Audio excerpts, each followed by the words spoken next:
it's just Martine, and welcome to the first part of the Buzzwordathon challenge. Woo woo!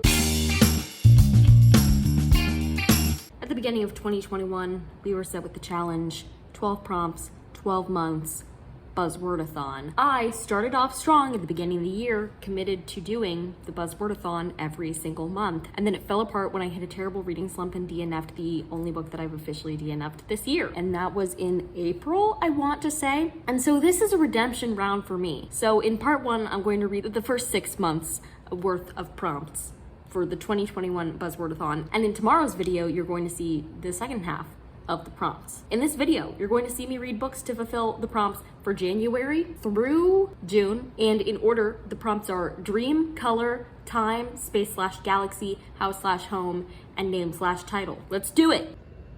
I just finished the dream, which is technically the first prompt for this, but also technically the last book I'm reading for this video. Like, it's the last one I'm getting to. So that's exciting. All the reviews that you're going to see after this, I already did. Time is a weird thing. Secret TBRs are a weird thing. But anyway, I'm gonna tell you about this book. So The Dream is a romance book. You can guess that from the front cover. I'm giving it 3 out of 5 stars, and I have a couple of specific thoughts about it. One, if you're looking for a fast, pretty fun book that is short chapters heavy, this is it. There was not a chapter that was more than like 3 minutes long. I loved it. I loved it. It made it pretty compulsively readable. It was really cheesy. There have been a lot of books I've read lately that have had John Hughes movie references, and this is no different. At the beginning of each chapter, there's a diary entry from when the main character was growing up, and she used to address all her diary entries to Molly Ringwald, which I thought was pretty quirky and fun. So it's kind of dual timeline where you get that taste of like the past at the beginning of the chapter, and then you get the like present timeline that's like kind of related to what she said in the diary. And because it's about this girl who still lives in the same hometown where she grew up in a trailer park, and she was very embarrassed at that fact, and she was bullied a lot in high school, but she also had a huge crush on this one guy in high school, Davis. And in the present timeline, she's working like 3 jobs, and one of them is as a certified nursing assistant at an elderly home. And one of her patients, Mrs. Frothingham, is the grandmother of Davis. And basically all these people from her past start flooding into her life because she's really good with Mrs. Frothingham, and so she agrees to help the family by being like Mrs. Frothingham's companion to like visit the family once a week to try and get her ready to go to her her daughter's second wedding, something like that. Some important person's wedding. She's getting her ready for a wedding. It was very dramatic at moments, like over the top, like I learned this lesson. Every chapter was like, I learned this and I'm letting go and blah, blah, blah, which wasn't great. But again, it was a really like fast, fun read overall. This is also number 4 in a series. I think they're only slightly related. It's called the Creekwater series, and it takes place in a smaller town called Creekwater. So I assume they just follow different characters from it. But you definitely didn't have to read any of the previous ones to read this one, which I liked because this is the only one I read. So yeah, but overall 3 stars, a pretty good time. I think the prompt is color. Anyway, I read the Green Platoon, and I think I gave it 4 out of 5 stars, which is a little surprising to me, and it should also be surprising to you, because this is actually about an Irish group of like military people who are on a UN peacekeeping mission to the Middle East. And it's got a couple weird elements to it. One, it's set in contemporary times, like it does mention like Donald Trump. And I always think it's particularly interesting to look at, say, that part of American history that we've now made in the context of like other countries in the world, right? And their perspectives, because I think that's enlightening, as it were. So that was interesting. And then it also had some weird elements where like mysterious things were happening, divine-ish type things were happening, which we never got specific answers to, but I thought that it added a little something to the story. Overall, I feel like I probably gave it 4 stars because I went in kind of dreading it, thinking I'm probably not going to like this. Like, I had pretty low expectations, and I enjoyed the read, and it was only like 156 pages, so not bad at all. It was an interesting time. If you're looking for like an interesting read, where you're like, I really have no idea what's going on here, but like, okay, this is it, you know? This is one of those reads. But don't go in with like high expectations, because I think that'll ruin it for you. Go in not knowing. I did finish my 3rd book for this. I read Out of Time by B.R. Paulson. When I say it was the world's biggest pain to try and find this on Goodreads, I mean the world's biggest pain. I ended up eventually finding it because I went to the author's page and I looked through the series, I saw that there was a box set listed on Goodreads, and then I clicked on the box set and I was just going to enter my review on that and be done with it. When I clicked on that, I saw that Out of Time was not the title of a single one of the 3 first books. And so apparently it went through a name change, because I saw that number 1 was called No Time. And then I clicked on the independent Goodreads page for No Time by V.R. Polson, and it was like the same synopsis for Out of Time. And then somebody in the reviews was like, I think this is Out of Time. So it got a name change somewhere in there. It made it all very confusing. I spent like a good 5-10 minutes looking for that. I even checked Amazon. I scrolled through like all of my Amazon books on Goodreads to try and see if I could find it, and I couldn't that way, and there's no search feature there, which is a fundamental flaw, Goodreads. All that to say that I gave this 3 out of 5 stars. This did suffer from the annoying thing that I feel like happens a lot in these like end of the world type stories, especially that are self-published, wherein like it's a really great conception, it's a really great story. However, as soon as things like fully escalate and you're like, now we're going to hit like a dark moment, and then we're going to get some resolution for this book before we move on to the next one, it just ends. Like you flip the page and it's like, thank you for reading. You're like, what? So that's exactly what happened with this book. I was already getting like 3-star vibes, but it really solidified it when I was like, okay, like 20 more minutes of this to go, something big is gonna happen, and then it just ended. And I was like, really? Really? Anyway, I thought the idea of this was very creative. It's about this woman who is like online friends with this guy who releases this virus onto the world, and he very quickly loses control of it. It's largely about the dangers of like the extremist beliefs we see online, and bioterrorism and anti-vaccination propaganda and things like that. People think it can be scary to read about like a pandemic or a plague while we're in the middle of one, but in my view, the way that it's so dramatized in books sometimes makes me really grateful that it's not as bad, because like in this book it was so insane so fast. So like, yes, COVID is terrible, it's terrible living during the time of COVID and stuff, but like when people are like, that's not an escape for me, reading about that is not an escape, it's an escape for me, and it helps me like reconceptualize what I'm going through now. It was also interesting because it came at this pandemic from the perspective of a prepper. So the main character, Katie, she is a prepper, and she has like this bunker under her house where she stores like food and stuff. And anyway, when she finds out this virus is going to be released, she goes and buys like one of every board game, one of every DVD and stuff to do with their time, you know? It was interesting, and I wish it had given me like a little more at the end, because I definitely don't feel satisfied. And I feel like sometimes authors are like, oh, I don't want you to feel satisfied because I want you to continue, but like I need to feel like there's some point to the individual book I read.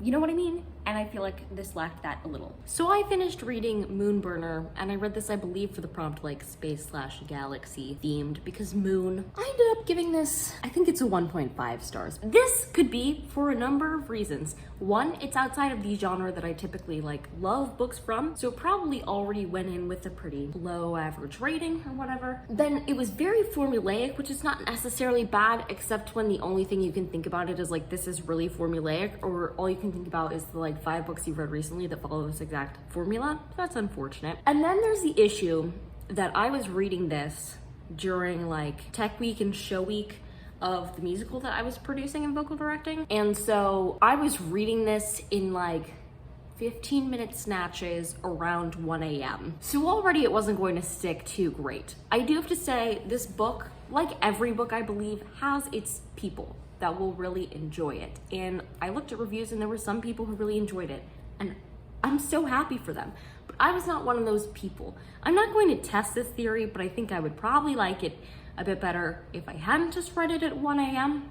across like a week and a half. That said, I still don't think it's set up to be like my favorite book ever. It's about this girl named Kai who spends her whole life growing up disguised as a boy in her village, because when she is born and she's a girl, she's revealed to be a moonburner. And at the time, there's an order from the king to basically kill all these moonburner daughters, or some of them go to like the place where they train moonburners. But for the most part, like, she's not safe, you know, so they disguise her as a boy, and she knows that, like, she's in on the ploy that she's a boy. And then something happens one day that ends up revealing that she is a girl and that she is a moonburner, and she gets taken to the place where the moon burners get drained. There's something kind of weird about her. She's got this weird blockage from moon burning. It only happens when she's in like intense danger. I think you can probably think of 5 books that follow this exact course. I couldn't help but think of the first book in the Grishaverse trilogy, Shadow and Bone. I felt like there were so many similarities here, which was fine, except I just didn't care about the main character enough, you know? So she has this weird blockage, there's something wrong with her anyway. There's some questions about who her parents were, who she is as a person, where she came from, all those things. There, of course, is the typical like antagonizing moon burner that hates her right off the bat and stuff. The queen is doing some messed up things.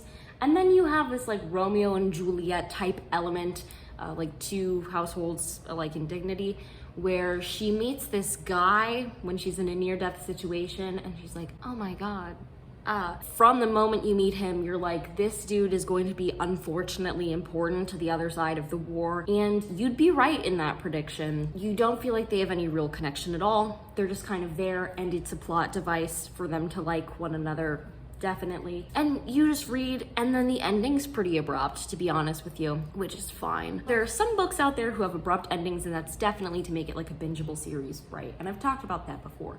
But this one, that is not the case. It's like, we're going to resolve this whole conflict, but kind of suddenly, and we're going to give you an epilogue, and we're going to treat that as like the de-escalation, but there's like really none, which is making me like reevaluate some of my ideas as a writer too, and some of the things that I've previously written. So that's an interesting conundrum. So on the whole, this wasn't my favorite or anything, but it did have some pretty interesting concepts in it. The moon and sunburners and how they interacted, the fact that they were fighting and yet slightly reliant on one another was intriguing, I have to say. I read it, it's done. For the prompt of house, I just read The Haunting of Gotham House. I ended up giving this 3 out of 5 stars. This is like a paranormal haunted house type story. I thought it was pretty solid. The pacing at the end was kind of whack. Like I felt it was kind of slow until like the very end, and then everything just kind of happened at once. I also thought that some of the times where the main character experienced weird like visions and stuff and she saw things, it was written in kind of a confusing way, but that also kind of makes sense because like she was confused. So I don't really know. But overall it was like a pretty enjoyable read. Definitely spooky and like creepy, and I was wondering the whole time like what was going on. It's about this girl, well, she's actually 26 when the story takes place, but in the prologue she's only like 15 or 16, and she's present when her sister Jane drowns in the lake on their like mansion property. She carries this guilt because she was playing a game with her sister at the time. As part of the game, the main character had to like close her eyes, and so she didn't realize that her sister was drowning until like it was too late. And she's also pregnant in the prologue, and so her parents find out that she's pregnant, and her sister dies, and her parents basically kick her out of Gotham House, and her boyfriend at the time leaves with her. And then chapter 1 picks up in present day when Scarlett, the main character, is 26, and she and Trevor, her boyfriend, who's now her husband, they're sleeping in their car because they've run out of money, and they have their daughter Ruby with them. And then they get the news that her father has died, and he's left her Gotham house, even though his will for like many years was like, she's going to get nothing, we've completely cut her off from the family. In the last few years he changed his tune, and he wrote her back into the will and gave her the estate. So she goes back there because they don't have anything, and like they need a place to stay, and it's just really creepy, and she has bad memories of it, and she hasn't faced like her sister's death since it happened. It's just got bad juju all in it and stuff. So it follows her journey, seeing the house and seeing her daughter go into the house when like her younger sister was the one who died, so she's really worried, seeing her daughter go into the house for the first time and all this stuff. Yeah, it was an interesting read and definitely a fast one, so good stuff. For name title, I just finished reading The Viscount and the Vicar's Daughter. I ended up giving it 3 stars. It was actually quite an enjoyable read. Like there was nothing that I overly hated about it. I think there are a couple things to note about this. It focuses a lot on like the implications in society for women if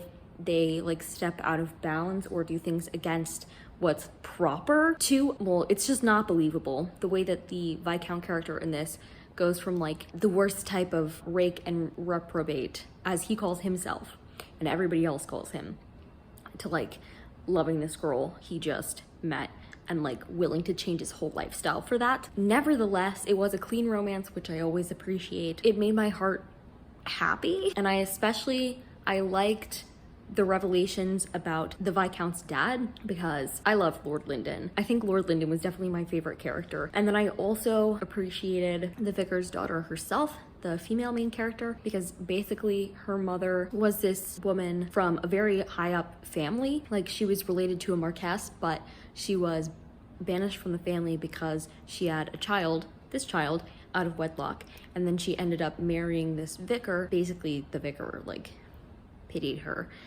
because he saw her, like, crying in a chapel one day. So they got married, but then she died in childbirth, and then the vicar raised the female main character of this book for her whole life. And this story starts, like, very shortly after the vicar himself has passed away, and Valentine, that's the female main character, has gone to work as, like, a lady's companion with this one family called the Bridewells, who I hated, and you're supposed to hate them, and the author did a good job of that. I definitely hated them. I think when you read a book that involves a title like a Viscount, you expect some of that, like, drama and discussions of, like, proper society and stuff, and the politics of it, as it were. And so I really did enjoy that aspect of it. It wasn't, like, a difficult read. It was very simple, but it was enjoyable. So those were the 6 books that I read for the first half of Buzzwordathon. I'm gonna go from lowest to highest rating. Moonburner, I gave 1.5 stars. The Dream, Out of Time, The Haunting of Gotham House, and The Viscount and the Vicar's Daughter all got 3 stars. And then The Green Platoon got 4 stars. If you like this video, go ahead and give it a big thumbs up and comment down below. Did you participate in Buzzwordathon this year? If not, have you thought of doing a redemption round? Are you going to participate next year? And subscribe for more reading, writing, and college lifestyle content. And until next time, bye humans, bye!